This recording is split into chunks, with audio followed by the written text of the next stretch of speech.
Hello बच्चों, good morning. Knowledge wiz channel में आप सभी का स्वागत है। तो बच्चों, लास्ट 3-4 डेज से मैं वीडियो अपलोड नहीं कर पाया क्योंकि कुछ प्रॉब्लम हो गई थी, जिसके कारण जो है वीडियो कंटिन्यूसली अपलोड नहीं हो पाई। तो आज से मैं दोबारा से वीडियो जो है वो अपलोड कर रहा हूं। तो हमने 10th क्लास की साइंस का केमिस्ट्री वाला पोर्शन शुरू किया है, जिसका हमने फर्स्ट चैप्टर कंप्लीट कर लिया है और सेकंड चैप्टर का कुछ पोर्शन हम वाइंड अप कर चुके हैं। अब जो बचा है रिमेनिंग पार्ट, उसको हम 2 या 3 लेक्चर्स में जो है वो कंप्लीट कर देंगे। मैं आपका केमिस्ट्री के साथ साथ मैं बच्चों आपका बायोलॉजी वाला पोर्शन भी स्टार्ट कर रहा हूं, ताकि हमारा जो है सिलेबस टाइमली कंप्लीट हो पाए और आप अच्छे से उसको रिपीट कर पाए और समझ पाए। तो बच्चों, आज जो है मैं फर्स्ट लेक्चर जो है अपलोड करने जा रहा हूं, तो जिसको आप देख सकते हैं। तो चलिए वीडियो करते हैं शुरू। हेलो एवरीवन, आज हम पढ़ने वाले क्लास 10 साइंस का चैप्टर नंबर 6, जिसका नाम है लाइफ प्रोसेस। ये जो चैप्टर है वो काफ़ी इंटरेस्टिंग चैप्टर है, क्योंकि इसके अंदर हम अपनी लाइफ की जो प्रोसेस होती है उन्हें हम विजुअल्स और एनिमेशन की मदद से समझने वाले हैं। तो चलिए स्टार्ट करते हैं। तो सबसे पहले हम जानते हैं कि लाइफ प्रोसेस क्या होती है। तो the process which maintain body functions and necessary for survival are called life process.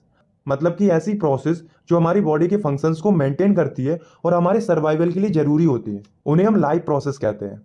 तो हमारी बॉडी में 4 मेन लाइफ प्रोसेस होती हैं, जो कि है न्यूट्रिशन मतलब खाना बनाना, रेस्पिरेशन मतलब कि सांस लेना, ट्रांसपोर्टेशन मतलब बॉडी में सब्सटेंस का एक जगह से दूसरी जगह ट्रांसपोर्ट होना, और एक्सक्रेशन मतलब कि बॉडी से वेस्ट का बाहर निकलना। तो हमारी ये जो चैप्टर है वो इन्हीं चारों लाइफ प्रोसेस के आसपास घूमता है। तो चलिए एक एक करके हम इन सभी लाइफ प्रोसेस को अच्छी तरह से समझते हैं। तो शुरुआत करते हैं सबसे पहली लाइफ प्रोसेस से, जो कि है न्यूट्रिशन। तो nutrition is a process by which organism obtain nutrients from food and utilize them to obtain energy for their daily activities, building and repairing their tissues. मतलब न्यूट्रिशन एक ऐसी प्रोसेस होती है जिसमें ऑर्गेनिज्म फूड से energy obtain करते हैं अपनी डेली एक्टिविटीज के लिए, ताकि वो अपने टिश्यूज को बिल्ड और रिपेयर कर सके। यहाँ पर एक टर्म है न्यूट्रिएंट्स। तो न्यूट्रिएंट्स वे सब्सटेंस होते हैं जो लिविंग बॉडी की प्रॉपर ग्रोथ और मेंटेनेंस के लिए जरूरी होते हैं, जैसे कि carbohydrate, protein, vitamin, minerals etcetera. ये सभी न्यूट्रिएंट्स होते हैं। तो अब हम देखते हैं कि न्यूट्रिशन कितने टाइप्स के होते हैं। तो न्यूट्रिशन बेसिकली 2 टाइप के होते हैं, जो कि है ऑटोट्रॉपिक न्यूट्रिशन और हेटेरोट्रॉपिक न्यूट्रिशन। तो सबसे पहले हम समझते हैं ऑटोट्रॉपिक न्यूट्रिशन को। तो it is a process in which an organism prepare its own food from a simple inorganic material like water and carbon dioxide in the presence of sunlight. मतलब autotrophic nutrition एक ऐसी process होती है जिसमें organism अपना खाना simple inorganic material जैसे कि पानी और कार्बन डाइऑक्साइड से बनाते हैं सनलाइट की प्रेजेंस में। और जो ऑर्गेनिज्म ऑटोट्रॉपिक न्यूट्रिशन से खाना बनाते हैं उन्हें हम ऑटोट्रॉप्स कहते हैं। For example green plants and some bacteria. तो अब हम समझते हैं दूसरे टाइप के न्यूट्रिशन को, जो कि है हेटेरोट्रॉपिक न्यूट्रिशन। तो it is the process in which organism depend upon the other organism for food to survive. मतलब कि ये एक ऐसी प्रोसेस होती है जिसमें ऑर्गेनिज्म अपने फूड के लिए दूसरे ऑर्गेनिज्म पर डिपेंड रहता है। और जो ऑर्गेनिज्म हेटेरोट्रॉपिक न्यूट्रिशन से अपना खाना बनाते हैं उन्हें हम हेटेरोट्रॉप्स कहते हैं, जैसे कि ह्यूमन बींग्स, अमाइवा एक्सेट्रा। तो जैसा कि आप जानते हैं कि हम ह्यूमन बींग्स अपने फूड के लिए दूसरी चीज़ों पर डिपेंड रहते हैं, जैसे कि wheat, rice, vegetables, meat etcetera. और जो प्लांट्स होते हैं वो अपना खाना खुद बना लेते हैं, वो किसी पर डिपेंड नहीं रहते हैं। तो अब हम कुछ ऑर्गेनिज्म की न्यूट्रिशन प्रोसेस को अच्छे से समझते हैं। तो सबसे पहले हम समझते हैं न्यूट्रिशन इन प्लांट्स। मतलब कि जो प्लांट्स होते हैं उनमें न्यूट्रिशन कैसे होता है। तो प्लांट्स ऑटोट्रॉपिक न्यूट्रिशन से खाना बनाते हैं, ये तो हम जानते हैं। पर यहाँ हमें उस प्रोसेस को देखना है कि प्लांट्स एक्चुअल में खाना कैसे बनाते हैं। तो प्लांट्स जो है वो फोटोसिंथेसिस प्रोसेस से अपना खाना बनाते हैं। तो the process in which green plants convert simple inorganic material carbon dioxide and water into complex organic food material glucose in the presence of chlorophyll and sunlight is called photosynthesis. मतलब ऐसी process जिसमें green plants simple inorganic material जैसे कि water and carbon dioxide को complex organic material glucose में convert कर देती है सनलाइट और क्लोरोफिल की प्रेजेंस में। तो इस प्रोसेस को हम फोटोसिंथेसिस कहते हैं। तो चलिए अब हम इसका फॉर्मूला देखते हैं। तो 6CO2 plus 6H2O gives C6H12O6 plus 6O2 in the presence of chlorophyll and sunlight। तो यहाँ पर आप देख सकते हो कार्बन डाइऑक्साइड और वाटर के 6 मॉलिक्यूल मिलकर ग्लूकोज बना रहे हैं, और उसके साथ ऑक्सीजन के 6 मॉलिक्यूल्स रिलीज हो रहे हैं सनलाइट और क्लोरोफिल की प्रेजेंस में। तो अब हम देखते हैं कि जब फोटोसिंथेसिस प्रोसेस होती है तो हमें कौन कौन से इवेंट्स देखने को मिलते हैं। तो सबसे पहला जो इवेंट है वो है absorption of light energy by chlorophyll. तो फोटोसिंथेसिस में सबसे पहले जो लाइट एनर्जी जो कि सनलाइट से आ रही होती है वो क्लोरोफिल के द्वारा एब्जॉर्ब की जाती है। उसके बाद दूसरा जो इवेंट है वो है conversion of light energy into chemical energy and splitting of water in hydrogen and oxygen. तो जब लाइट एनर्जी क्लोरोफिल के द्वारा एब्जॉर्ब कर ली जाती है तो वह केमिकल एनर्जी में कन्वर्ट हो जाती है, और जो वाटर मॉलिक्यूल्स हैं वो हाइड्रोजन और ऑक्सीजन में टूट जाते हैं। और तीसरा जो इवेंट है वो है reduction of carbon dioxide to carbohydrates. तो वाटर के स्प्लिट होने के बाद जो कार्बन डाइऑक्साइड है वो कार्बोहाइड्रेट में रिड्यूस हो जाती है। अब रिडक्शन क्या होता है ये तो हमने पहले चैप्टर में पढ़ लिया है। रिडक्शन का मतलब होता है ऑक्सीजन का रिमूव होना या फिर हाइड्रोजन का जुड़ना। तो यहाँ पर जो कार्बन डाइऑक्साइड है उसमें हाइड्रोजन ऐड हो रहा है और वो कार्बोहाइड्रेट फॉर्म कर रहा है।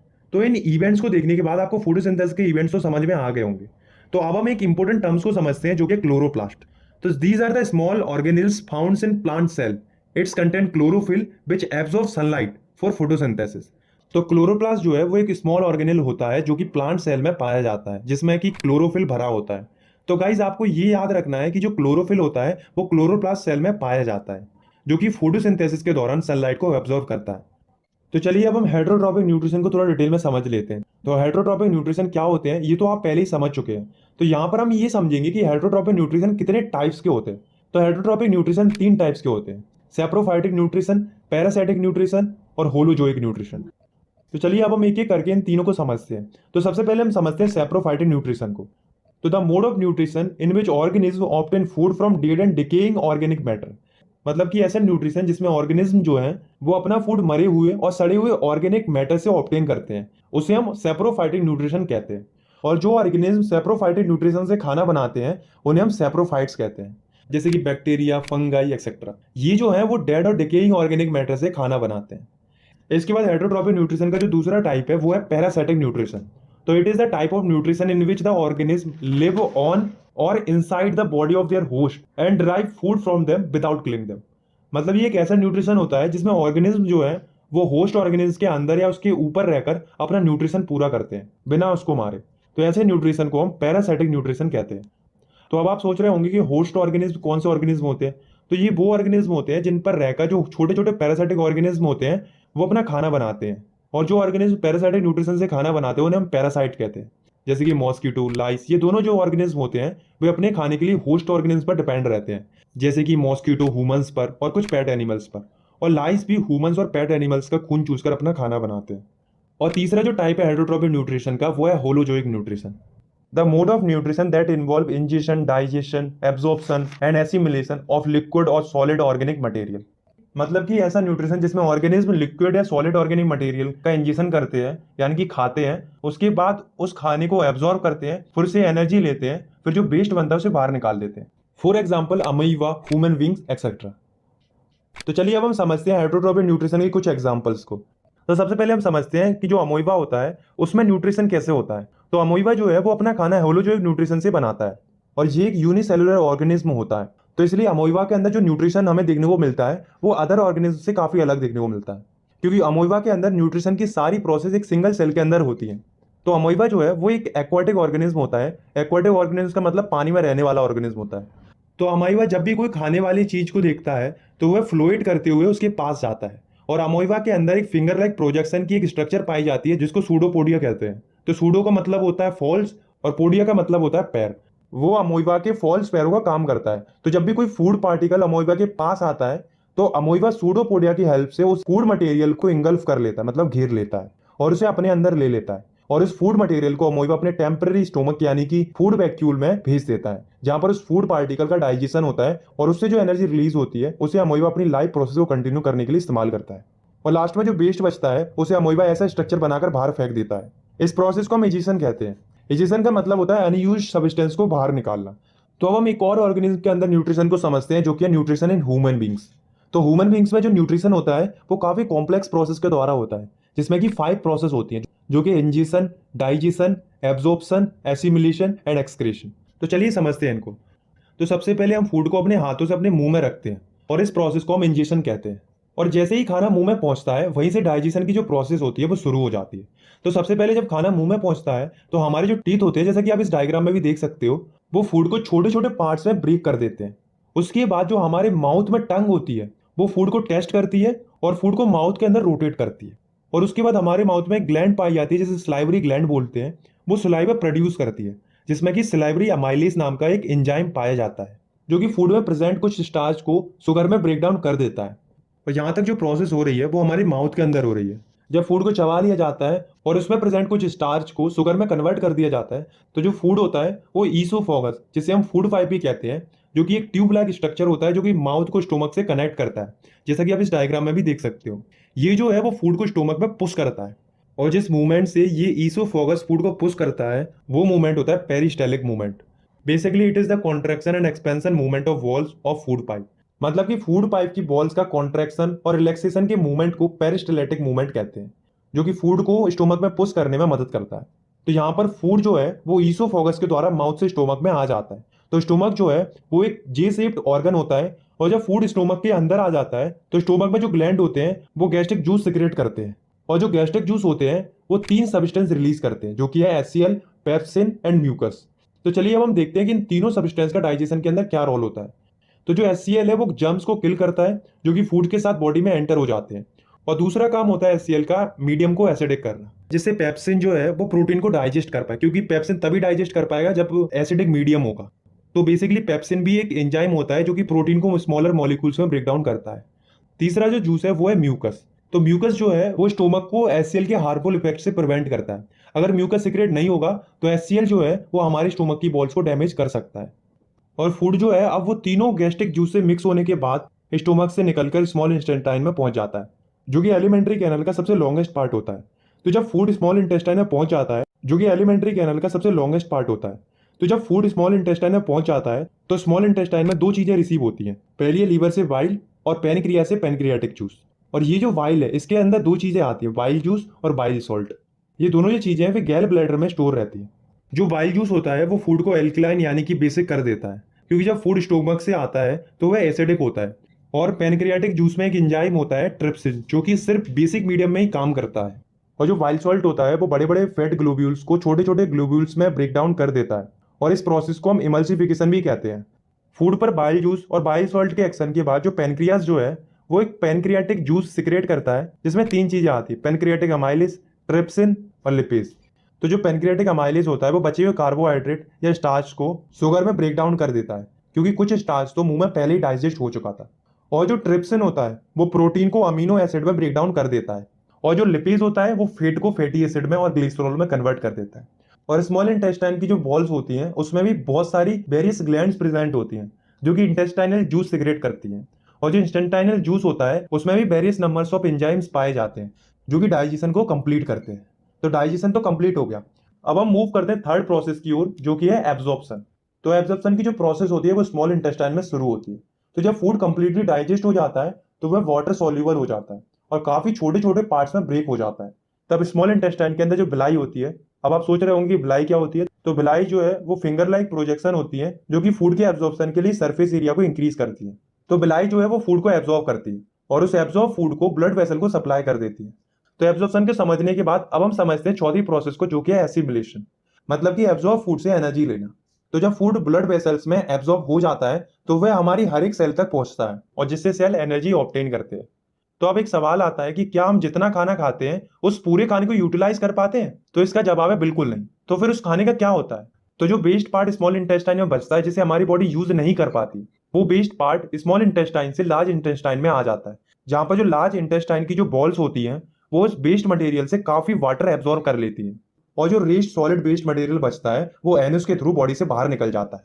तो इस तरह से जो ह्यूमन बींग्स होते हैं उनके अंदर न्यूट्रिशन कंप्लीट हो जाता है। तो चलिए अब हम समझते हैं दूसरे टाइप की लाइफ प्रोसेस को, जो कि है रेस्पिरेशन।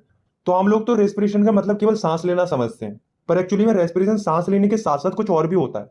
तो आइए जानते हैं कि रेस्पिरेशन क्या होता है। तो सिंपली हम कह सकते हैं the process which break down food to release energy with the help of oxygen and respiratory enzyme is called respiration. It also involve breathing. ऐसी प्रोसेस जिसमें फूड का ब्रेकडाउन होता है ऑक्सीजन और रेस्पिरेटरी एंजाइम की प्रेजेंस में energy को release करने के लिए, और इसमें ब्रीथिंग भी शामिल होती है, क्योंकि जब हम सांस लेंगे तभी तो बॉडी के अंदर ऑक्सीजन आएगी। और जो फूड होता है वो मोस्टली ग्लूकोज में ब्रेक डाउन होता है, इसलिए रेस्पिरेशन में मोस्टली जो एनर्जी रिलीज होती है वो ग्लूकोज से होती है। तो आइए जानते हैं कि जो रेस्पिरेशन होता है वो कितने स्टेज में होता है।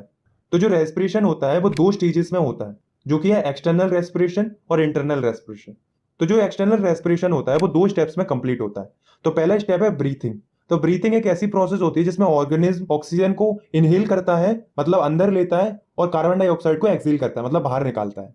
और एक्सटर्नल रेस्पिरेशन में दूसरा जो स्टेप होता है वो है गैसेस एक्सचेंज।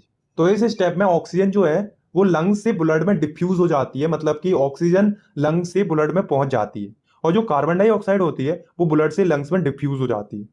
और जो प्लांट्स होते हैं उनके अंदर गैसेज एक्सचेंज स्टोमेटा की हेल्प से होता है, जो कि लीव्स के ऊपर प्रेजेंट रहती है। तो अब हम देखते हैं रेस्पिरेशन की दूसरी स्टेज को, जो कि है इंटरनल रेस्पिरेशन। तो इसके अंदर गैसेज का एक्सचेंज आर्टेरियल ब्लड और बॉडी सेल्स के बीच में होता है। अब हम देखते हैं कि जो रेस्पिरेशन होता है वो कितने टाइप्स का होता है। तो रेस्पिरेशन दो टाइप का होता है, एरोबिक रेस्पिरेशन और एनएरोबिक रेस्पिरेशन। तो पहले हम समझते हैं एरोबिक रेस्पिरेशन को। तो it is the complete breakdown of food in the presence of oxygen, it release large amount of energy in the form of ATP molecules. मतलब ऐसी प्रोसेस जिसमें फूड का कंप्लीट ब्रेकडाउन होता है ऑक्सीजन की presence में, और इस प्रोसेस में काफी ज्यादा अमाउंट में एनर्जी निकलती है एटीपी मॉलिक्यूल्स की फॉर्म में। For example human beings, plants etcetera. तो यहाँ पर एक टर्म आया है एटीपी। तो चलिए समझते हैं कि एटीपी क्या होती है। तो एटीपी का मतलब होता है एडेनोसाइन ट्राइफॉस्फेट। ये जो है वो एनर्जी की करेंसी होती है। हर एक सेल की जो एनर्जी रिलीज होती है रेस्पिरेशन में, वो एटीपी के मॉलिक्यूल बनने के लिए होती है। तो अब हम एरोबिक रेस्पिरेशन की इक्वेशन को समराइज करके देखते हैं। तो एरोबिक रेस्पिरेशन की जो प्रोसेस होती है वो साइटोप्लाज्म में स्टार्ट होती है और माइटोकॉन्ड्रिया तक चलती है। तो अब आप इस रिएक्शन को देखिए। Glucose gives pyruvate plus energy in cytoplasm and pyruvates gives carbon dioxide plus water plus 38 ATP energy in the presence of oxygen in mitochondria.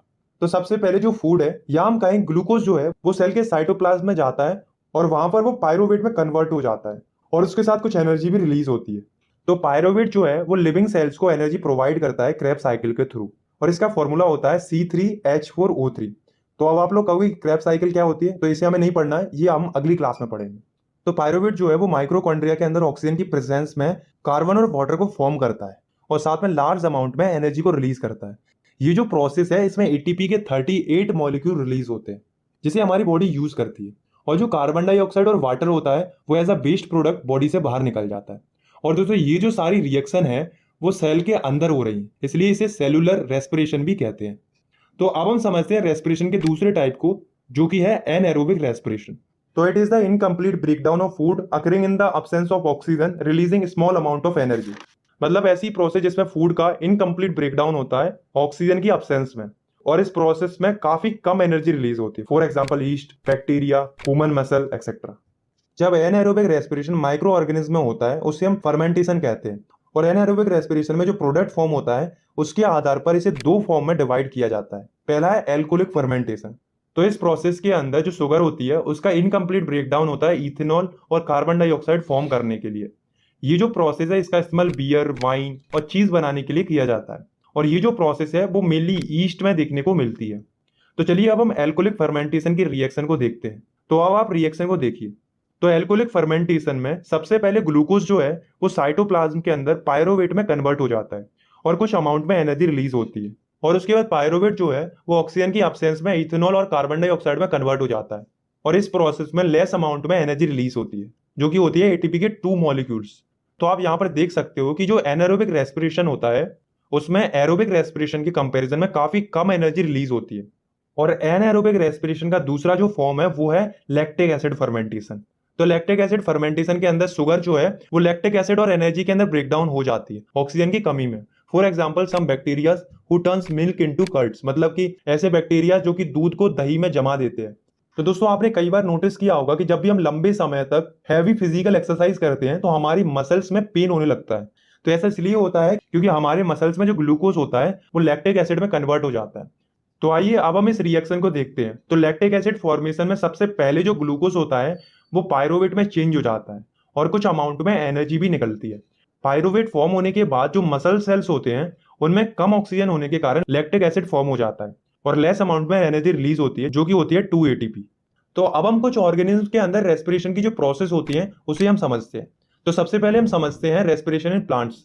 तो अभी तक हमने जो भी पढ़ा है उससे आपको ये तो पता चल चुका होगा कि प्लांट्स जो है वो फोटोसिंथेसिस से अपना खाना बनाते हैं और ऑक्सीजन रिलीज करते हैं। ऐसा नहीं है, प्लांट्स जो है वो सांस भी लेते हैं और एनर्जी भी रिलीज करते हैं। तो जो प्लांट्स होते हैं वो रेस्पिरेशन 2 फेजेस में करते हैं, जिसमें से पहला फेज है ब्रीथिंग या गैसेज एक्सचेंज और दूसरा फेज है रिलीज ऑफ एनर्जी। तो जो प्लांट्स होते हैं उसके 3 पार्ट्स में गैसेज का एक्सचेंज होता है और वो 3 पार्ट्स हैं लीव्स, स्टेम और रूट्स। तो प्लांट्स की जो लीव्स होती है उनमें टिनी पोर्स पाए जाते हैं जिन्हें हम स्टोमेटा कहते हैं, जैसा कि आप इस इमेज में भी देख सकते हो। और इनके आसपास गार्ड सेल पाए जाते हैं जो कि स्टोमेटा की ओपनिंग और क्लोजिंग को रेगुलेट करते हैं।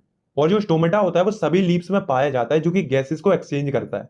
इसी के साथ जो प्लांट्स की स्टेम होती है उसमें भी छोटे छोटे लेंटिकल्स पाए जाते हैं जो कि गैसेस को एक्सचेंज करते हैं।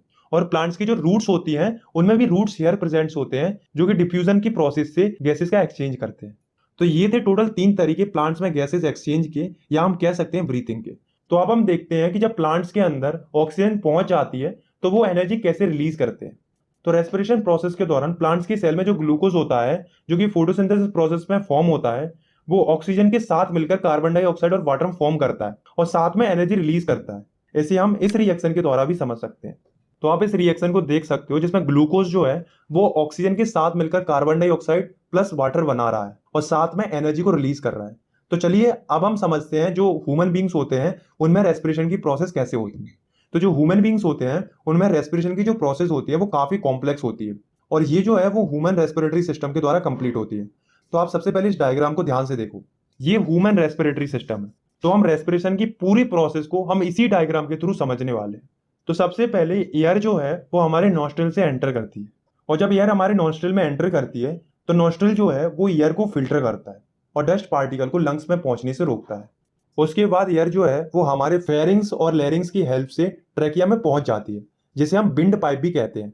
ट्रेकिया जो है वो एयर को लंग्स तक पहुंचाता है। तो लंग्स के 3 मेन पार्ट्स होते हैं, ब्रोंकाई, ब्रोंकियोल्स एंड एल्बुलाई। तो ट्रेकिया जो है वो एयर को ब्रोंकाई तक पहुंचाता है, उसके बाद एयर ब्रोंकियोल्स में पहुंचती है और उसके बाद एयर फाइनली एल्बुलाई में पहुंच जाती है। तो यहां तक जो प्रोसेस आपने देखी, इस प्रोसेस को हम कहते हैं इनहेलेशन ऑफ एयर, मतलब कि एयर को अंदर लेना।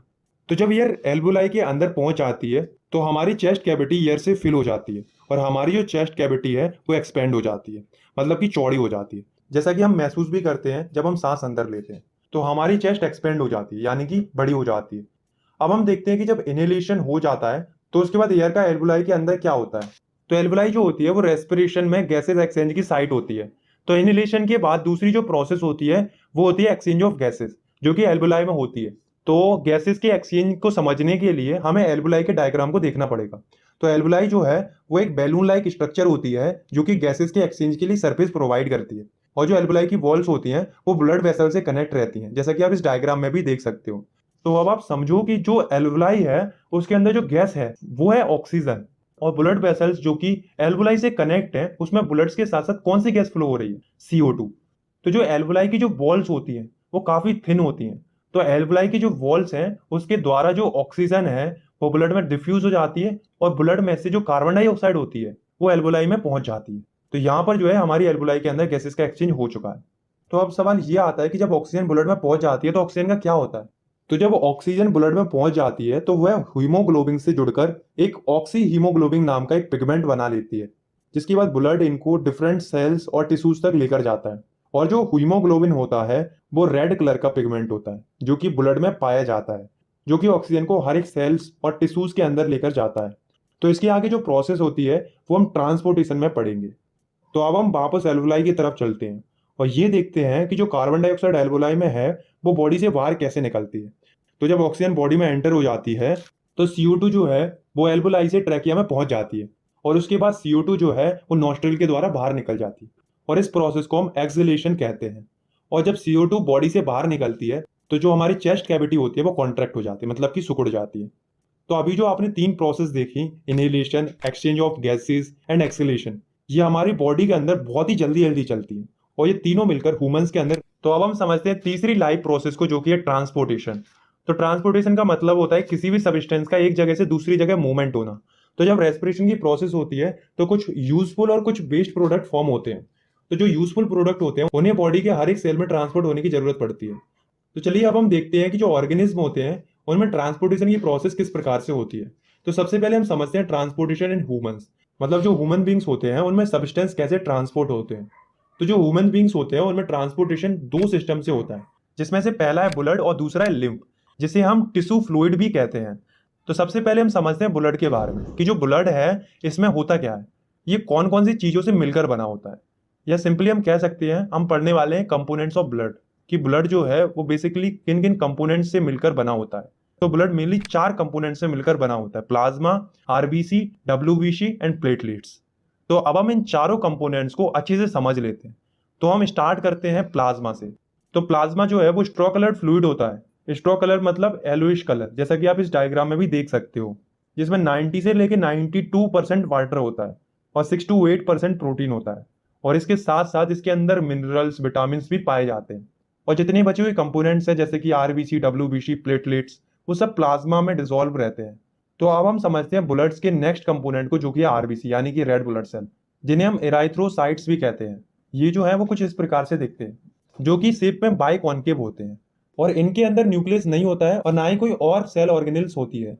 और आरबीसी के अंदर एक बहुत ही इंपॉर्टेंट आयरन रिच पिगमेंट पाया जाता है, जो कि है हीमोग्लोबिन, जो कि ऑक्सीजन के साथ मिलकर ऑक्सी होमोग्लोबिन फॉर्म करता है और ऑक्सीजन के ट्रांसपोर्ट में काफी मदद करता है।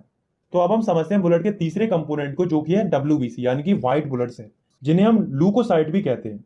ये जो है वो फेगोसाइटिक सेल होते हैं, जो कि बॉडी की हेल्प करते हैं इन्फेक्शन से फाइट करने में, और ये बॉडी को प्रोटेक्ट करते हैं हार्मफुल फॉरेन मटेरियल से। तो अब हम देखते हैं ब्लड के चौथे कंपोनेंट को, जो कि है प्लेटलेट्स, जिन्हें हम थ्रोम्बोसाइट भी कहते हैं। इनका जो फंक्शन होता है वो है क्लोटिंग ऑफ ब्लड, मतलब कि खून का थक्का जमना।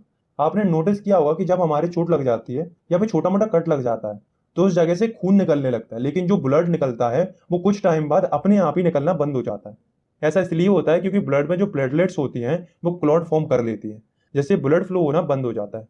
तो ब्लड के बारे में तो हमने समझ लिया और ये भी जान लिया कि ब्लड बॉडी में फ्लो होता है, लेकिन ब्लड जो है वो बॉडी में अपने आप ही तो फ्लो नहीं होता होगा ना। तो बॉडी में कोई ना कोई ऐसा ऑर्गन तो होता ही होगा जो ब्लड को पूरी बॉडी में पंप करता होगा। तो जो ऑर्गन पूरी बॉडी को ब्लड पंप करता है वो होता है हार्ट। तो हार्ट जो है वो ब्लड को ब्लड वेसल के थ्रू पंप करता है। तो चलिए अब हम हार्ट के बारे में अच्छे से समझ लेते हैं। तो हार्ट जो है वो एक मस्कुलर ऑर्गन होता है, जो कि कार्डिक मसल से बना होता है। कार्डिक मसल जो है वो स्पेशल मसल्स होती हैं जो कि सिर्फ हार्ट में पाई जाती हैं। और हार्ट जो है वो चेस्ट कैविटी में लोकेटेड रहता है। ज्यादातर लोग ये सोचते हैं कि हार्ट जो है वो चेस्ट कैविटी में लेफ्ट साइड में प्रेजेंट होता है, लेकिन गाइस ऐसा नहीं है। हार्ट जो है वो चेस्ट कैविटी के सेंटर में प्रेजेंट होता है। वो तो केवल लेफ्ट साइड की तरफ थोड़ा टिल्टेड होता है, मतलब कि झुका हुआ होता है। तो अब हम हार्ट की एनाटॉमी को देखते हैं, मतलब ये देखते हैं कि जो हार्ट होता है उसके अंदर क्या क्या पाया जाता है। तो अब आप इस डायग्राम को देखिए। तो ये डायग्राम उस कंडीशन का है जब हमने हार्ट को दो हिस्सों में काट दिया।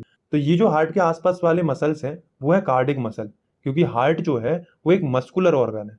तो दोस्तों आपको यहाँ पर 4 चैम्बर्स दिख रहे होंगे। तो जो ऊपर वाले चैम्बर्स होते हैं उन्हें एट्रियम बोला जाता है, और जो नीचे वाले चैम्बर्स होते हैं उन्हें वेंट्रिकल्स बोला जाता है।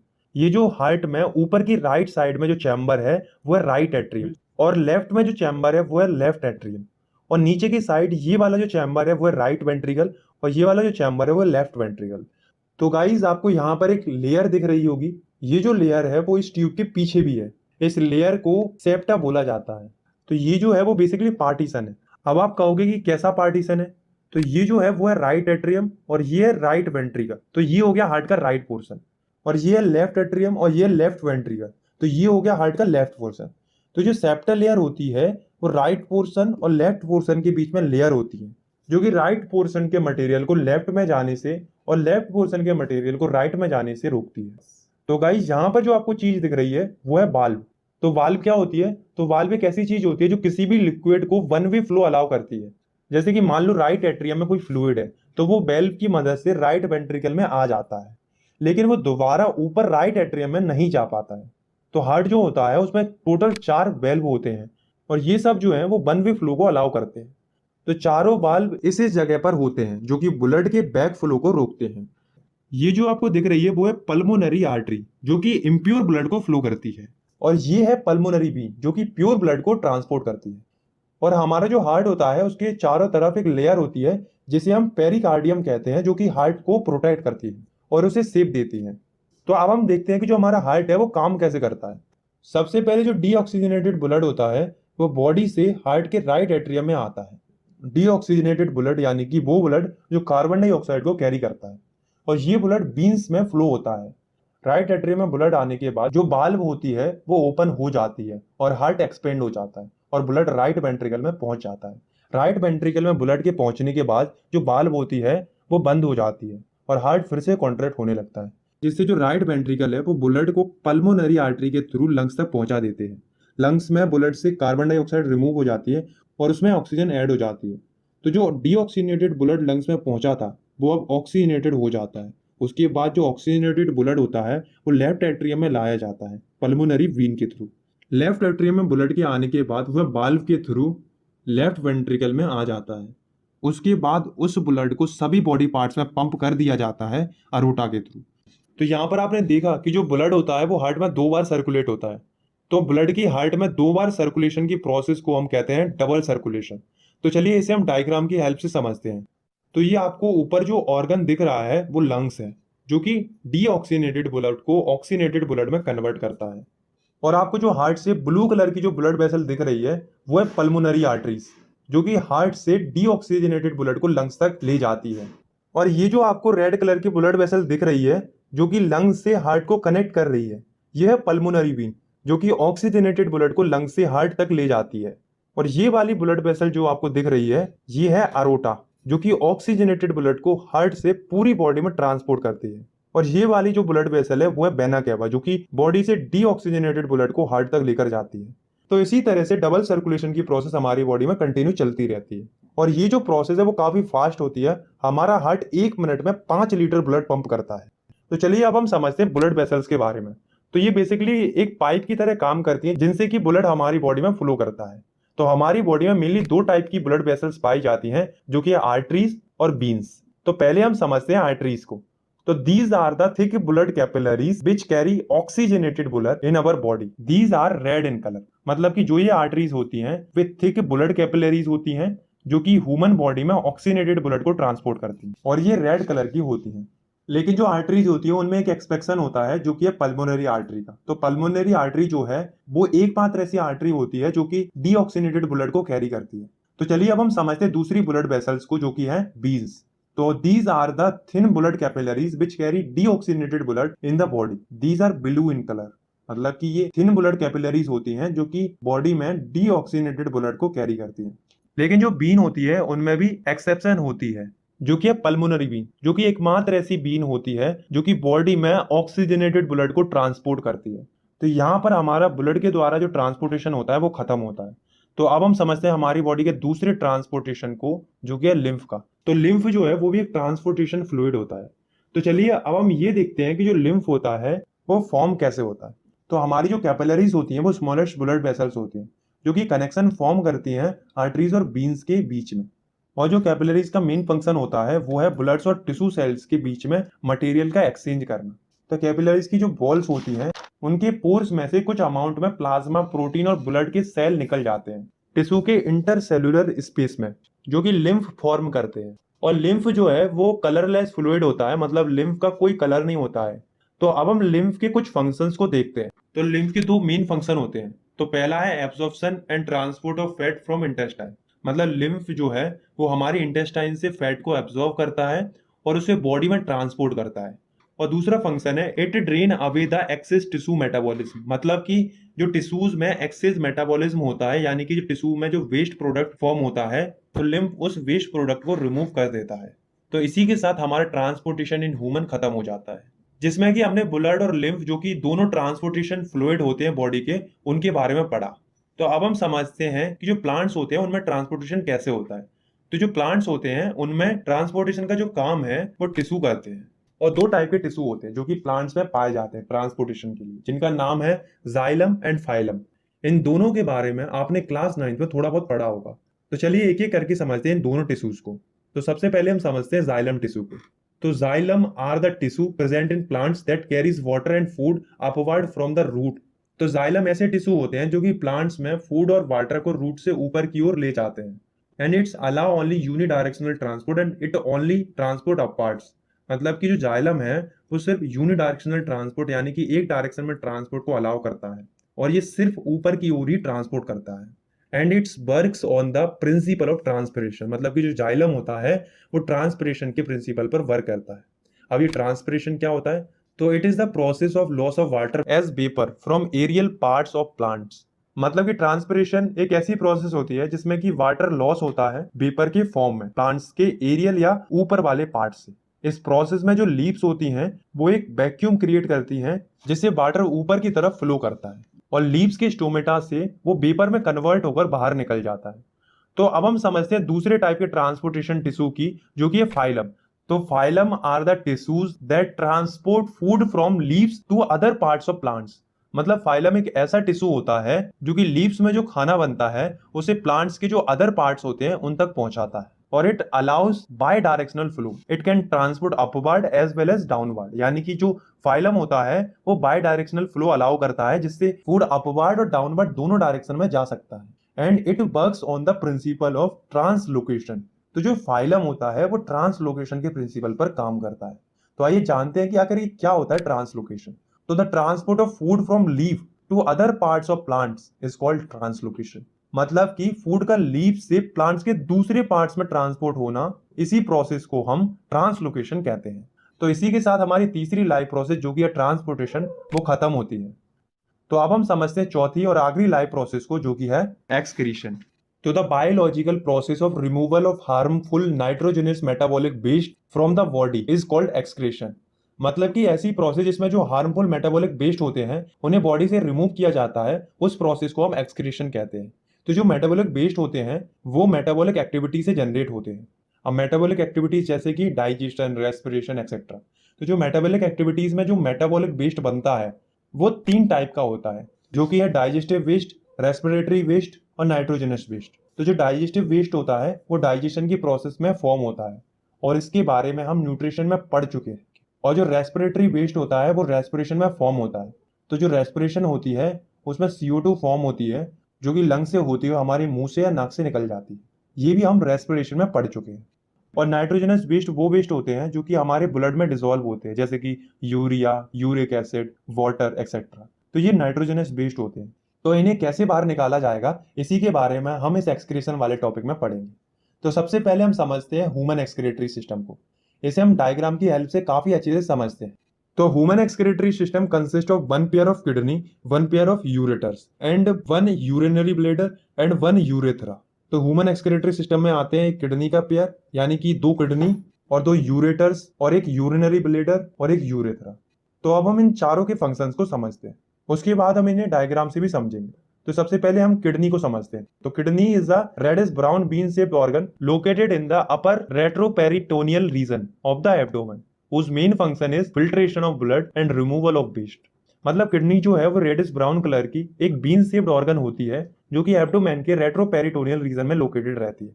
रेट्रोपेरिटोनियल रीजन का मतलब कि एब्डोमेन के पीछे वाला एनाटॉमिकल स्पेस। और किडनी का मेन फंक्शन होता है ब्लड को फिल्टर करना और वेस्ट को रिमूव करना हमारी बॉडी से। तो हमारी 2 किडनी होती है। तो किडनी के बाद जो अगला ऑर्गन होता है ह्यूमन एक्सक्रीटरी सिस्टम में वो है यूरेटर्स। तो यूरेटर्स भी पेयर में होते हैं, यानी कि 2 यूरेटर्स होते हैं ह्यूमन बॉडी के अंदर। तो ureters are 2 thin tube which drain out urine from kidney to a urinary bladder. तो यूरेटर्स जो है वो 2 पतली ट्यूब्स होती हैं जो किडनी में जो यूरिन फॉर्म होता है जो कि ब्लड का एक वेस्ट प्रोडक्ट होता है उसे ट्रांसफर कर देता है यूरिनरी ब्लैडर में। तो यूरिनरी ब्लैडर जो है उसमें यूरिन जो है वो टेम्पररी स्टोर रहती है। लास्ट ऑर्गन है यूरेथ्रा। तो it transmit urine outside the body. तो यूरेथ्रा जो है वो यूरिनरी ब्लैडर में जो यूरिन स्टोर रहती है उसे बॉडी से बाहर निकालती है। तो चलिए अब हम इस पूरी प्रोसेस को डायग्राम की हेल्प से समझते हैं। तो ये जो लेफ्ट और राइट साइड में जो बीन शेप्ड ऑर्गन दिख रहे हैं वो है किडनी। तो जो किडनी है इसके अंदर ब्लड आता है रीनल आर्टरीज के थ्रू, जो कि ये अरोटा आपको दिख रहा है इससे कनेक्टेड होती है और ये आपको रेड कलर की दिख रही है। तो दोनों किडनी में जो ब्लड है वो रीनल आर्टरीज से आता है। तो जब किडनी में ब्लड आ जाता है तो किडनी उस ब्लड को फिल्टर कर देती है और उसमें जो वेस्ट बनता है यूरिन उसको अलग कर देती है। और जो ब्लड फिल्टर हो चुका है वो रीनल वीन जो कि वेना केवा से कनेक्टेड होती है, जो कि आपको ब्लू कलर की दिख रही है, उससे वापस चला जाता है। तो अब ब्लड तो फिल्टर होकर वापस चला गया, तो जो वेस्ट या यूरिन बनता है वो इस वाली पाइप से जो कि है यूरेटर, उससे यूरिनरी ब्लैडर में पहुंच जाता है। और जो यूरेटर है वो दोनों किडनी से कनेक्ट रहता है यूरिनरी ब्लैडर तक। तो यूरिनरी ब्लैडर में यूरिन के आने के बाद वो वहां पर टेम्पररी स्टोर रहता है, उसके बाद वो यूरेथ्रा से बॉडी से बाहर निकल जाता है। तो यहाँ पर हमारे ह्यूमन एक्सक्रीटरी सिस्टम में जो प्रोसेस होती है वो खत्म होती है। आपने पढ़ा कि जो किडनी होती है वो ब्लड को फिल्टर करती है, लेकिन क्वेश्चन यहाँ पर ये अराइज होता है कि आखिर किडनी के अंदर ऐसा क्या होता है जिससे वो ब्लड को फिल्टर करती है। तो किडनी के अंदर फिल्ट्रेशन यूनिट होती है जिसे हम नेफ्रॉन कहते हैं। तो हर एक किडनी के अंदर अप्रोक्सीमेटली 1 मिलियन यानी कि 10 लाख फिल्ट्रेशन यूनिट होती हैं जिन्हें हम नेफ्रॉन्स कहते हैं। तो nephrons are filtration units of kidney. It consist of a tube which is connected to duct and a cup shaped structure that is Bowman capsule. मतलब कि नेफ्रॉन जो है वो किडनी की एक फिल्ट्रेशन यूनिट होती है जिसमें कि एक ट्यूब होता है जो कि डक्ट से कनेक्टेड होता है और ये कप शेप की स्ट्रक्चर से भी कनेक्टेड होता है, जिसे हम वोमेन कैप्सूल कहते हैं। तो वोमेन कैप्सूल जो है वो ब्लड को फिल्टर करता है और यूरिन को कलेक्ट करता है। उसके बाद नेफ्रॉन का अगला पार्ट है हेनलेज लूप। तो हेनले लूप जो होता है वो लॉन्ग यू शेप्ड पोर्शन होता है जो कि ग्लूकोज, अमीनो एसिड और वाटर का रीअब्जॉर्प्शन करता है। उसके बाद यूरिन जो है वो डक्ट के थ्रू यूरेटर में एंटर हो जाती है और वो यूरिनरी ब्लैडर में कलेक्ट हो जाती है। तो चलिए नेफ्रॉन के अंदर की पूरी प्रोसेस को हम डायग्राम के थ्रू समझ लेते हैं। तो यहाँ पर आपको जो ये कप लाइक स्ट्रक्चर दिख रहा है वो है वोमेन कैप्सूल, और ये जो वोमेन कैप्सूल है वो कनेक्ट होता है इस वाली येलो ट्यूब से। और इन ट्यूब्स के आसपास जो आपको रेड और ब्लू कलर की स्मॉल ट्यूब्स लाइक स्ट्रक्चर दिख रही हैं, ये है ब्लड कैपिलरीज। जो ब्लू वाली है वो है रेनल वीन और जो रेड वाली है वो है रेनल आर्टरी। उसके बाद ये ट्यूब जो है वो कनेक्ट होती है डक्ट से। तो अब आप देखिए यहाँ पर इस डक्ट से एक नेफ्रॉन कनेक्ट है और ऐसे ही यहाँ पर दूसरा नेफ्रॉन कनेक्ट है और यहाँ पर अगले ऐसे ही काफी सारे नेफ्रॉन डक्ट पर कनेक्ट है। तो सबसे पहले जो रीनल आर्टरी होती है उससे ब्लड जो है वो वोमेन कैप्सूल में पहुंचता है। वहां पर ब्लड जो है वो फिल्टर होता है और यूरिन को कलेक्ट किया जाता है। उसके बाद इनको इन ट्यूब्स से हेनले लूप तक पहुंचाया जाता है। हेनले लूप के अंदर जो वोमेन कैप्सूल में ब्लड फिल्टर हुआ है उससे ग्लूकोज और अमीनो एसिड और जो यूरिन है उससे वाटर रीएब्जॉर्ब होता है और जो बचा हुआ जो वेस्ट होता है वो इस ट्यूब से डक्ट में आ जाता है। उसके बाद यूरिन डक्ट के थ्रू यूरेटर में पहुंच जाती है और यूरिनरी ब्लैडर में कलेक्ट हो जाती है। तो इसी के साथ हमारा जो टॉपिक है एक्सक्रीशन इन ह्यूमंस वो खत्म हो जाता है। तो अब हम समझते हैं कि जो प्लांट्स होते हैं उनमें एक्सक्रीशन की प्रोसेस कैसे होती है। तो जो प्लांट्स होते हैं उनमें 3 टाइप्स का वेस्ट फॉर्म होता है, जो कि है गैसियस वेस्ट जिसमें कि ऑक्सीजन और CO2 आती है जो कि फोटोसिंथेसिस और रेस्पिरेशन में फॉर्म होती है। दूसरा है लिक्विड वेस्ट जिसमें कि वाटर आता है और तीसरा है सॉलिड वेस्ट जो कि प्लांट्स की लीव्स और बार्क्स में स्टोर हो जाता है। तो अब हम ये देखते हैं कि प्लांट्स इन वेस्ट को रिमूव कैसे करते हैं। तो प्लांट्स जो गैसेस वेस्ट होते हैं उन्हें स्टोमेटा के थ्रू बाहर निकाल देते हैं और जो लिक्विड वेस्ट होता है जो कि वाटर होता है वो प्लांट्स उसे भी स्टोमेटा के थ्रू ट्रांसपिरेशन की प्रोसेस से रिमूव कर देता है। इसके अलावा प्लांट्स अपनी ओल्ड लीव्स और बार्क्स को अपनी बॉडी से अलग करके जो सॉलिड वेस्ट होता है उसे रिमूव कर देता है। तो यहाँ पर खत्म होता है हमारा एक्सक्रीशन इन प्लांट।